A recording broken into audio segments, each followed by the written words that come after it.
The old cargo ship groaned as it pushed through space, its metal joints creaking with every minor course correction. Captain Jack Walker sat in his worn command chair, patting the scratched armrest like he was soothing an old horse. The bridge of the HFY Perseverance was quiet, except for the constant hum of machines that should have been replaced decades ago. "Captain, we've got another warning light," Lieutenant Maria Stone called out from her station. She didn't even sound worried anymore. Warning lights had become as common as breathing on the Perseverance. "Let me guess," Walker said, running a hand through his graying hair. "The port engine's pressure valve again." He already knew the answer. That valve had been giving them trouble for the past 3 months. "No, sir. This time, it's the starboard cargo hold. Temperature's rising." Maria tapped her screen, which flickered twice before stabilizing. Even the displays were struggling to stay alive on this ship. Walker stood up and stretched. "Ben, you hearing this?" "Already on it, Cap." Chief Engineer Ben Cooper's voice crackled through the ship's ancient comm system. "Just need to bypass the secondary cooling circuit. Again, give me 5 minutes." The Perseverance was the oldest human cargo hauler still operating in this sector of space. Other captains had colorful names for it: the Flying Junkyard, Disaster Waiting to Happen, and Walker's Folly were among the more polite ones. But Walker saw something different when he looked at his ship. Where others saw patches and repairs, he saw solutions and creativity. Every jury-rigged system told a story of survival. "Incoming transmission," Maria announced. "It's the Stellar Commonwealth patrol ship again." Walker sighed. "Put them through." A holographic screen appeared in front of him, showing a pristine white bridge and an equally pristine officer in a perfectly pressed uniform. "Perseverance, this is Commander White of the CSS Exemplar. Your vessel has been flagged for 17 different safety violations in the past month alone. You are ordered to proceed to Station Delta 7 for immediate inspection and probable decommissioning." Walker put on his most charming smile. "Commander, we've been through this. My ship might not be pretty, but she's got all her papers in order. We're hauling essential medical supplies to the outer colonies, and you know as well as I do that they can't afford to wait." "Captain Walker," the commander's voice dripped with disdain, "your ship is an embarrassment to human spaceflight. The Commonwealth has standards." "Which we meet," Walker interrupted. "Maybe not with the shine and polish you'd like, but we meet them. Now, unless you're planning to physically stop us from delivering medicine to sick colonists, we'll be on our way." The commander's face reddened. "This is your final warning, Walker. The next time." The transmission cut off as the Perseverance's communication system crashed again. Walker couldn't help but laugh. Sometimes his ship's problems had perfect timing. "Should I try to restore the connection?" Maria asked, already knowing the answer. "Don't bother. Let's save the power for something important." Walker settled back into his chair. "Ben, how's that cooling system coming along?" "Fixed it." Ben's voice came through clearer this time. "Used some parts from that old food synthesizer nobody liked anyway. Should hold for a while." "Good man." Walker checked their course on his personal tablet. The main navigation console had stopped working months ago. They were still on track for their delivery to New Hope Colony, even if they were moving at speeds that would make modern ships cry. The bridge crew fell into their comfortable routine, each of them monitoring their stations with the kind of attention that came from knowing their ship could fall apart at any moment. They'd been together for 5 years now, ever since Walker had bought the Perseverance with his life savings. Most people thought he was crazy to spend everything on a ship that belonged in a museum or a scrapyard, but he'd seen the potential. 3 hours later, Maria broke the peaceful silence. "Captain, you should see this." Her voice was different now, tense. Walker moved to her station, studying the news feed on her screen. The headlines made his blood run cold. "Stellar Commonwealth declares war on Earth and AL human colonies." "Get everyone to the mess hall," Walker ordered. "They need to hear this." 10 minutes later, the entire crew, all 12 of them, gathered around the mess hall's single table. The news played on multiple screens, showing Commonwealth warships moving into position around major human space stations. "They're saying we're too unpredictable," Maria read from her tablet. "That our expansion needs to be contained before we destabilize the entire galaxy. They're demanding immediate surrender of all human military forces and the placement of all colonies under Commonwealth control." "Like hell," Ben muttered, speaking for everyone. Walker studied his crew's faces. They were scared, angry, and uncertain. But they were also waiting for him to tell them what to do. He took a deep breath. "The Commonwealth thinks they know everything about us. They look at ships like ours and see nothing but junk. They see our ways of doing things as primitive and dangerous." He placed his hands on the table, leaning forward. "But that's where they're wrong. Every single one of you proves them wrong every day. We keep this ship flying with nothing but spare parts and determination. We deliver supplies to colonies that the fancy corporate ships won't touch. We solve problems in ways their computers say are impossible." He straightened up. "They want to go to war with humanity. Fine. But they're about to learn that their biggest mistake was thinking they could predict us, that they could control us, that they could judge us by their standards." "What can we do?" someone asked. "We're just one old cargo ship." Walker smiled. "We do what we've always done. We survive. We adapt. We help where we can. The Commonwealth's already written us off. They won't even bother to scrap ships like ours for their war effort. And that's going to be their second biggest mistake." "What's their first?" Maria asked. "Starting this war in the first place." Walker turned to Ben. "How many of those experimental modifications have you been wanting to try on the engines?" Ben's eyes lit up. "You mean the ones you said were too crazy to risk?" "Those exactly. Get started on them. Maria, plot a course for the New Hope colony. They'll need those medical supplies more than ever now." Walker looked around the room. "The rest of you, think about every crazy idea you've ever had for improving your stations. Every wild theory about how to make things work better. It's time to try them all." The crew dispersed with a new energy, their fear transformed into purpose. Walker stayed in the mess hall, watching the news reports. The Commonwealth's warships were beautiful, perfect machines of war.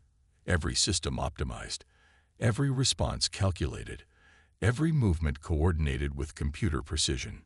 He thought about his own ship, with its patched hull and jury-rigged systems, about how it sometimes turned left when you told it to go right, or how the artificial gravity fluctuated if you ran the microwave, about how every day brought a new problem that required a new solution.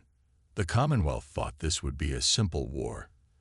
They thought their superior technology and perfect organization would guarantee victory. They looked at ships like the Perseverance and saw only weakness.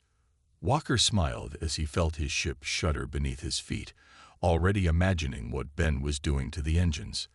The Commonwealth was about to learn a very important lesson about humanity. Sometimes, the most dangerous enemy isn't the strongest or the most advanced. It's the one you don't think is worth worrying about. The Perseverance limped through the darkness of space, running with its power systems at minimum to avoid detection.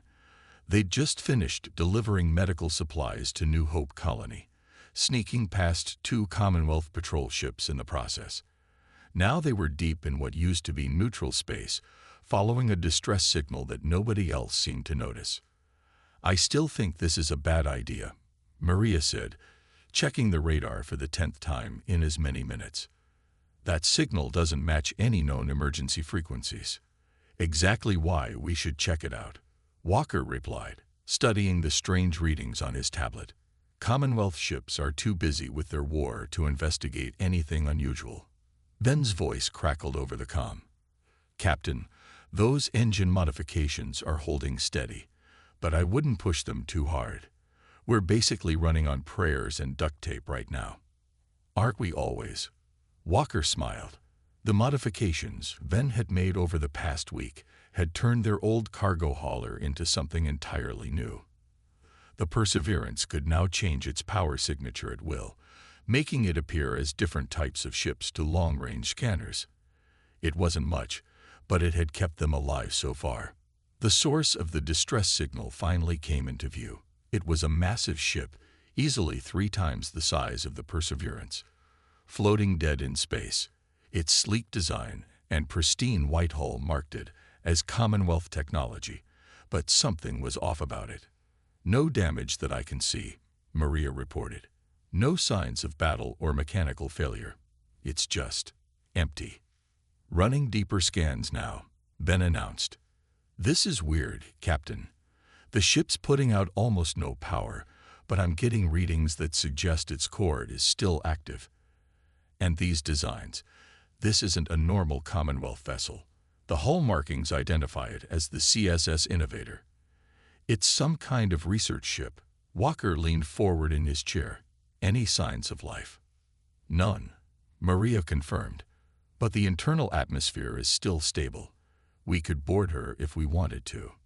"If we wanted to get ourselves killed," someone muttered from the back of the bridge.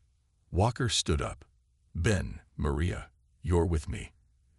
Everyone else, keep the engines hot. If anything bigger than a space rock shows up, you get out of here immediately." "That's an order." 20 minutes later, Walker led his small team through the airlock and onto the abandoned Commonwealth ship. Their magnetic boots clicked against the polished floor as they moved through the empty corridors, lights from their helmets cutting through the darkness. "This place gives me the creeps," Ben said, scanning every room they passed with his tools. "It's too clean, too perfect." "Not for long," Maria pointed out. "Look at the walls. There's some kind of corruption in the metal. Like it's changing somehow." Walker touched one of the walls. The surface felt wrong. Not quite solid, not quite liquid. "Ben, what are you getting from your scans?"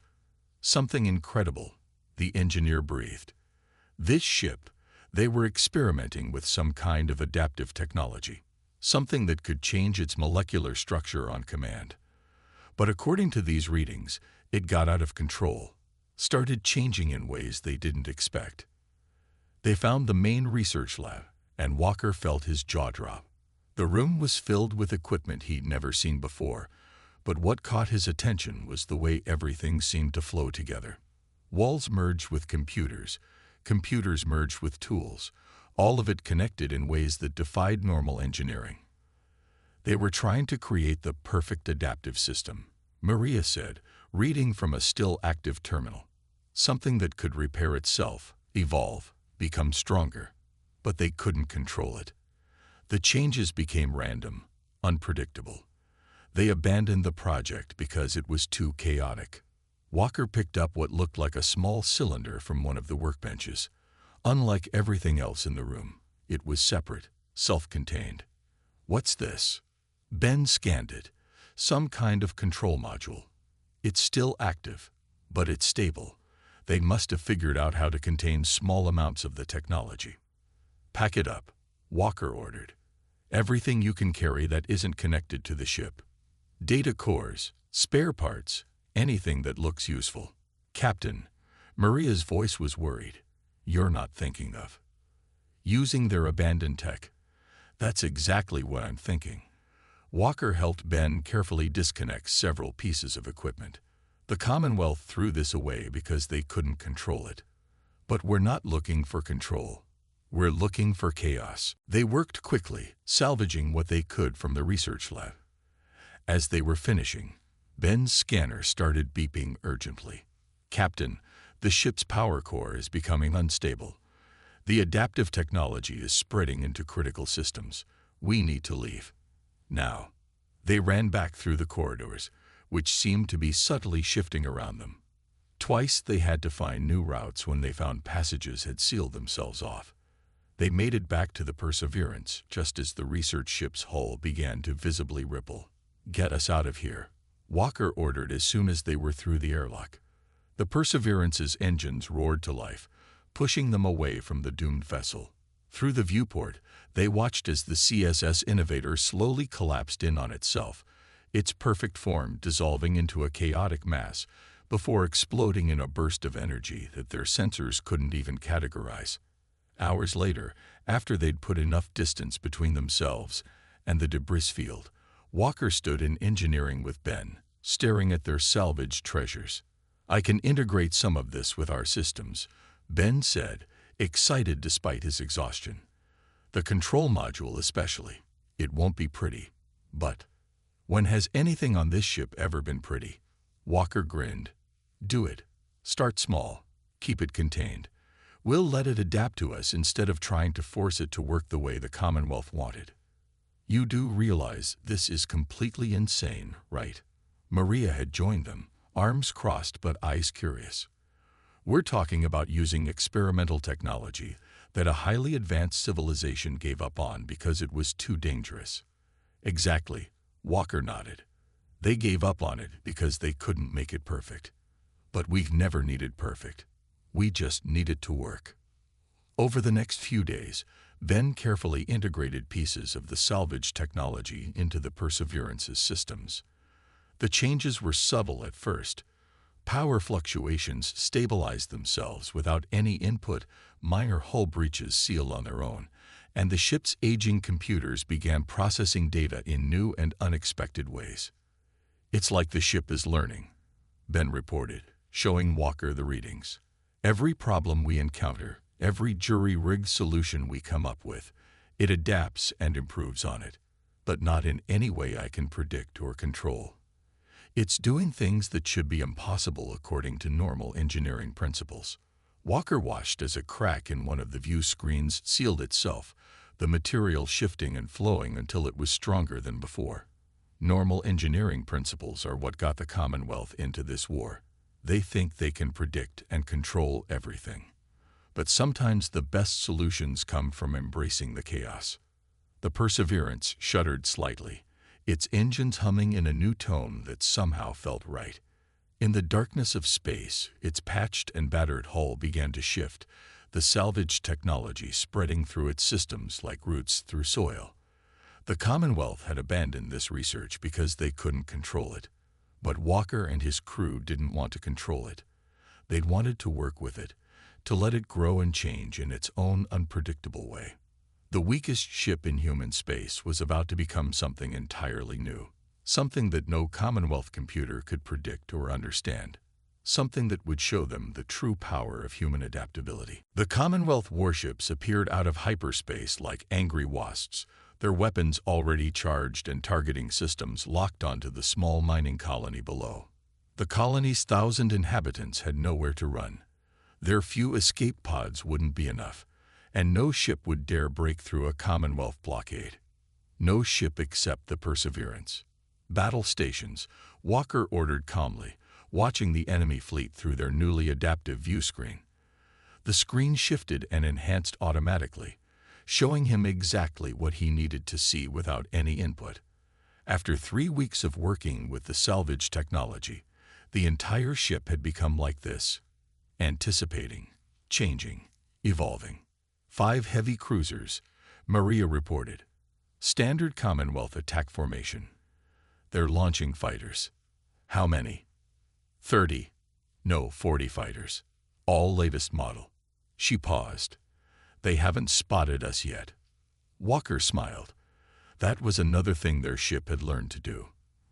The adaptive technology had spread through their hull, constantly changing its surface in ways that confused Commonwealth sensors. To their advanced targeting systems, the Perseverance barely existed. Just another piece of space debris floating at the edge of the system. "Ben, how are we looking?" "The ship's ready, Captain." Ben's voice was excited. "Those Commonwealth upgrades we salvaged from their last patrol ship have integrated beautifully. The Perseverance actually understood how to improve them. You should see what she's done with the engines." Walker nodded. That was the beauty of their situation. Every time they encountered Commonwealth technology, their ship learned from it, adapted it, and turned it into something new, something unpredictable. "All right, people. Let's show them why they should have scraped us when they had the chance." Walker tapped his chair's armrest, and the ship responded instantly, systems coming alive in ways that still amazed him. Time to save some colonists. The Perseverance moved like a ghost through space, its hull shifting colors and patterns to match the background radiation. As they approached the Commonwealth fleet, Walker could see their perfect formation. Ships placed at mathematically precise intervals, fighters moving in carefully calculated patterns. "They're starting their bombing run," Maria warned. 5 minutes until they're in range of the colony." "Perfect." Walker leaned forward. "Let's introduce some chaos into their perfect plan. Then, show them what we've learned about their own weapons." The Perseverance's newly adapted weapons came online, but not in any way the Commonwealth would recognize. Their salvage technology had merged with the ship's old systems in strange ways, creating hybrid weapons that defied conventional physics.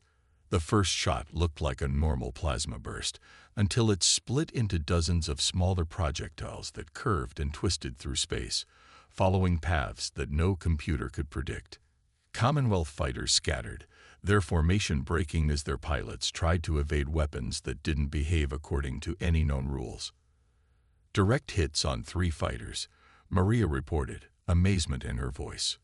Their shields didn't even register the attacks. "It's like our weapons don't exist until they hit." "That's because they don't," Ben explained over the comm.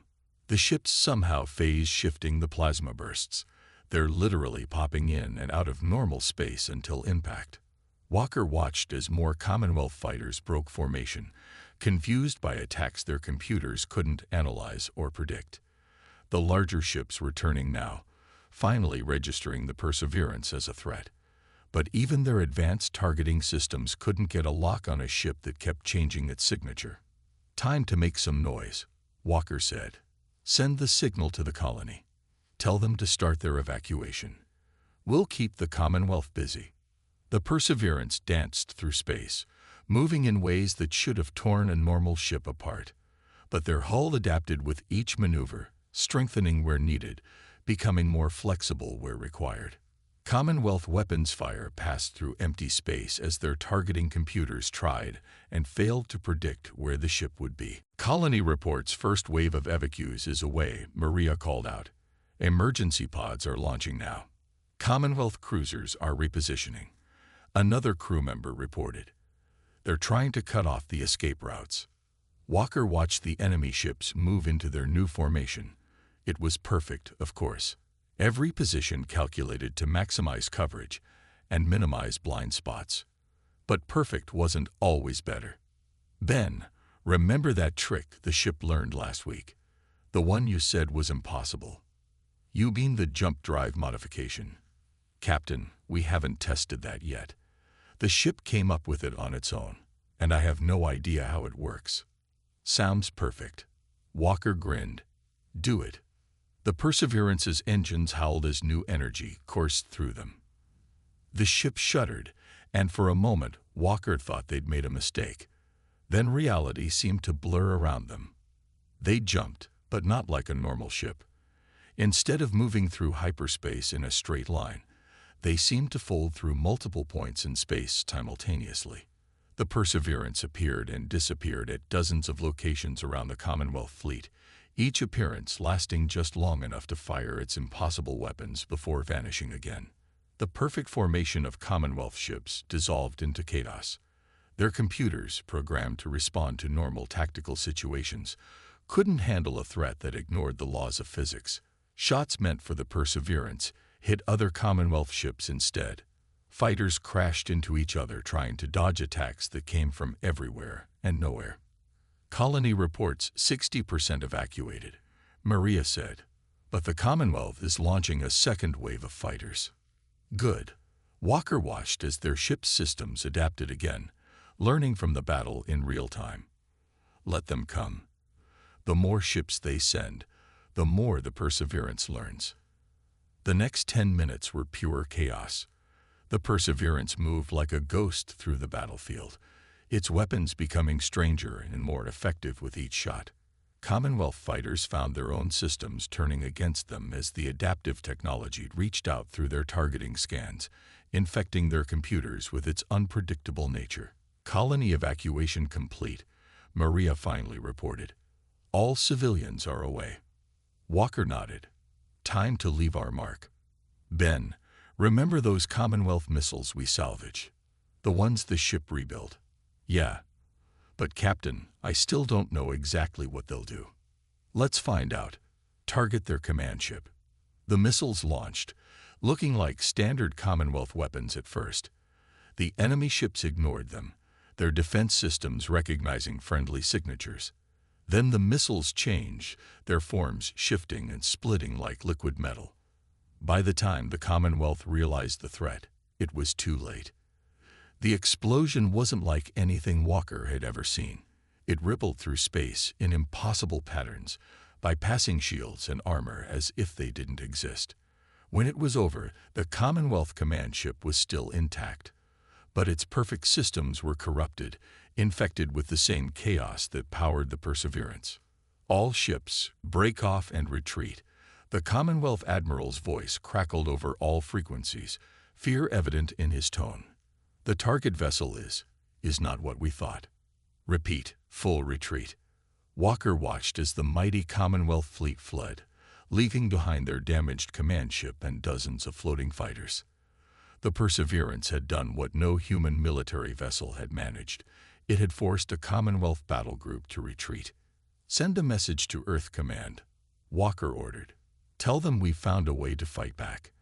And tell them to start collecting every broken down, jury-rigged ship they can find. The Commonwealth thinks they can beat us with perfect ships and perfect tactics. He looked around his bridge, at the screens that shifted and changed to show exactly what was needed, at the walls that pulsed with energy that defied understanding, at his crew who had learned to work with chaos instead of fighting it. Let's show them what happens when humanity embraces imperfection. 3 months after their first major victory, the Perseverance wasn't alone anymore. Walker stood on his bridge, watching the radar screen as more ships joined their fleet. But these weren't the sleek military vessels Earth Command wanted to send. They were cargo haulers, mining ships, and ancient colony transports. Ships that, like the Perseverance, had been considered too old or too broken to be useful. 47 ships now, Maria reported, pride in her voice. All of them successfully integrated with versions of our adaptive technology. The screen in front of Walker shifted, showing him close-up views of their fleet. Each ship was different, the adaptive technology affecting them in unique ways. Some had developed living metal hulls that rippled like water. Others had grown organic-looking structures that housed weapons unlike anything the Commonwealth had ever seen. No two ships were alike, and that was their greatest strength. Message from the Rising Star, a comm officer called out. The Rising Star had been a luxury passenger liner before the war. Now its elegant form housed systems that could turn Commonwealth targeting signals back on their own ships. They've spotted a major Commonwealth fleet heading for the Alpha Centauri colonies. At least 100 ships. They're getting desperate, Ben said, looking up from his engineering station.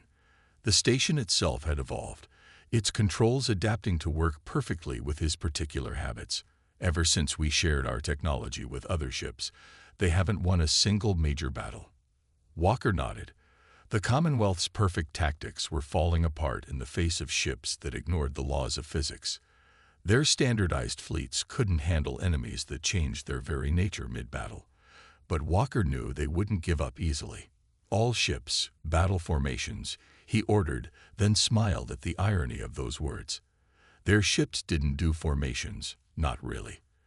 They'd move like a swarm of strange space creatures, each following its own path while somehow working together in ways that gave Commonwealth tactical computers fits. The Perseverance led their fleet toward Alpha Centauri, its engines humming with power that didn't show up on any sensor readings. The ship had grown stronger over the past months, learning from every encounter. Its hull now looked like flowing metal in some places and pure energy in others. The original adaptive technology had spread throughout every system, turning the once weak cargo hauler into something that defied classification. They found the Commonwealth fleet exactly where intelligence said it would be, moving in perfect formation toward the colonies. But something was different this time. Captain, Maria's voice was tense. "I'm reading new energy signatures from their ships. They've modified their technology." Walker leaned forward, studying the enemy fleet. The Commonwealth ships still moved with mechanical precision, but their hulls had a new look to them. Harder, more angular, with strange devices mounted on their weapons. "They're trying to copy us," Ben said, reading data from his evolved console. "They've analyzed our technology and tried to recreate it, but they're doing it wrong. They're trying to control it, to make it fit their rules." "That's their mistake," Walker smiled. "They still don't understand. The chaos isn't a weapon to be controlled. It's a partner to work with." He opened a channel to their fleet. "All ships, the Commonwealth wants to play our game. Let's show them how it's really done." The battle that followed was like nothing in human or Commonwealth history.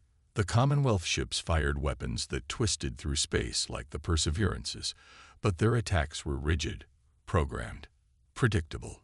The human fleet responded with pure chaos, each ship using the adaptive technology in its own unique way.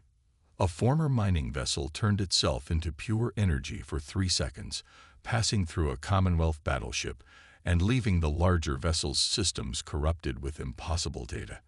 An old planetary shuttle had somehow merged with a small asteroid, using it as both armor and weapon. The rising star danced through enemy fire, its hull splitting into multiple ghost images that all somehow fired real weapons. And the Perseverance led them all, showing what months of true cooperation with the adaptive technology could achieve. Its weapons didn't just bend space. They ignored it completely.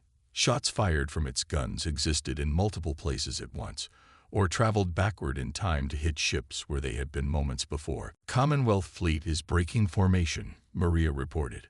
"Their new systems are failing. The adaptive technology is rejecting their attempts to control it." Walker watched as the enemy fleet's perfect coordination fell apart. Their copied technology was turning against them, creating chaos they couldn't handle. Ships crashed into each other as their navigation systems tried to plot courses through space that no longer followed normal rules. "Their flagship is changing course," someone called out. "They're trying to retreat." "Not this time," Walker said quietly. The Perseverance had learned something new, something it had been waiting to try. He felt the ship's excitement, there was no other word for it, as it prepared to unleash its latest impossibility. The ship's hull began to glow with energy that hurt to look at. Strange formations grew and shifted across its surface, each one emitting frequencies that made Commonwealth sensors go crazy. Then, with a pulse that rippled through space itself, the Perseverance released its attack. Reality seemed to bend around the Commonwealth fleet.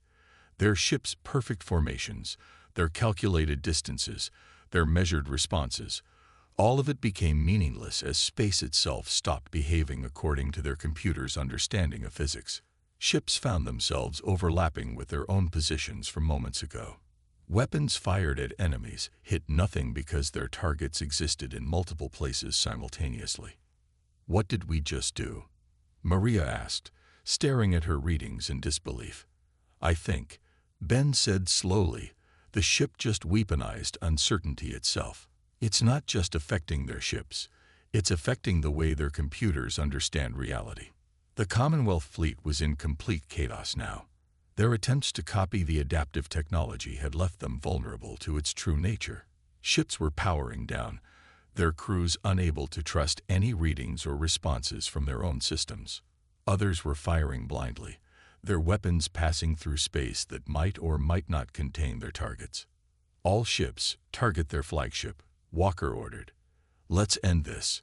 The human fleet moved as one, not in formation, but in harmony. Each ship attacked in its own way, using its unique evolution of the adaptive technology.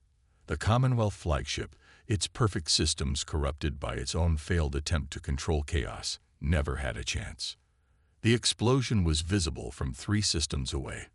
When it was over, the remaining Commonwealth ships fled, leaving behind a battlefield that would puzzle physicists for decades to come. In some places, space itself seemed to have developed permanent quirks, areas where the laws of physics were more suggestions than rules. "Send word to Earth Command," Walker said as their fleet regrouped. "Tell them the Commonwealth's attempt to copy our technology has failed. They tried to turn chaos into order, and it backfired exactly as we thought it would." He looked around his bridge, at the living metal walls that pulsed with energy, at the screens that showed information in ways that somehow made perfect sense, despite defying normal display technologies. The Perseverance had come so far from the broken-down cargo hauler it had once been, and now it had proven that the Commonwealth's greatest strength, their need for perfect control, was actually their greatest weakness. "Where to now, Captain?" Maria asked. Walker smiled. Now we take the fight to them. They thought they could copy our technology without understanding our way of thinking. Let's show them what happens when they try to fight chaos with control." The Perseverance's engines hummed in agreement, its adaptive systems already preparing for the next impossible thing they would achieve together. In trying to copy humanity's chaotic nature, the Commonwealth had only proven why they could never truly understand it, and that understanding would cost them the war. The Commonwealth capital world gleamed like a perfect jewel in space, its cities arranged in precise geometric patterns that could be seen from orbit. Walker stood on the Perseverance's bridge, now barely recognizable as the same ship that had started this war. The walls flowed with living metal and pure energy, screens appeared and disappeared as needed, and the entire ship hummed with power that scientists still couldn't explain. "Their entire home fleet is moving to intercept," Maria reported. Her station had evolved into something that looked more like a floating cloud of data than a traditional console. 500 ships, everything they have left. "And we have 300 of ours," Ben added from his engineering station, which had merged with the ship's systems so completely that he seemed to float in a web of pure information. Every broken down, patched up, impossible ship in human space, all running their own versions of the adaptive technology. Walker nodded, watching as their fleet emerged from jump points that shouldn't have been possible. Old mining ships that now ignored gravity, cargo haulers that could split into multiple copies of themselves, passenger liners that had evolved weapons that fired pure probability. Each one had started as something the Commonwealth considered worthless, and each one had become something wonderful and strange. "Message from the Commonwealth High Command," a comm officer called out. They're asking for our surrender." Walker actually laughed at that. "They still don't understand, do they?" Put them on screen. The main view screen shifted, forming itself from particles of light into a window showing the Commonwealth Supreme Admiral. The alien's perfect uniform and precise posture stood in stark contrast to the organic, flowing bridge of the Perseverance. "This is your final warning," the Admiral said, his voice carrying the same mechanical precision as his ship's. "Your chaotic technology has caused enough damage. Surrender now, and we will help you return to normal space operations under our guidance." "Normal?" Walker smiled. "Admiral, look at your sensors. Really look at what our ships have become. There is no more normal. Your perfect universe of rules and regulations doesn't exist anymore. We've shown the galaxy a better way." "Better." The Admiral's voice rose slightly, the most emotion Walker had ever heard from a Commonwealth officer. "You've infected space itself with your chaos. There are regions where our ships can't go because physics simply doesn't work properly anymore. This has to stop." "No," Walker said quietly. "It has to spread. The universe isn't meant to be controlled, Admiral. It's meant to be experienced, adapted to, worked with. That's what humanity has always understood, and what you never will." He cut the transmission with a wave of his hand. The Commonwealth fleet was moving into attack formation. Perfect lines and angles, every ship exactly where their computers said it should be. It would have been beautiful if it wasn't so predictable. "All ships," Walker called out to their fleet. "The Commonwealth has given us their answer. They choose control over chaos, perfection over adaptation. Let's show them why that's the wrong choice. Every ship, do what you do best. Be unpredictable. Be impossible. Be human." The battle began with a display of physics-defying chaos that would be studied for centuries. Human ships attacked in ways that ignored every rule of space combat. Some vessels phased between different realities, firing weapons that existed in all of them simultaneously.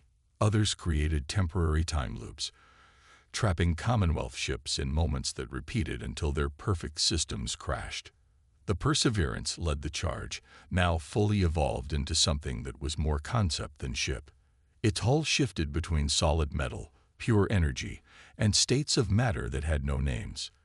Its weapons fired shots that hit their targets before they were fired, or created temporary dimensions where Commonwealth ships found themselves fighting their own reflections.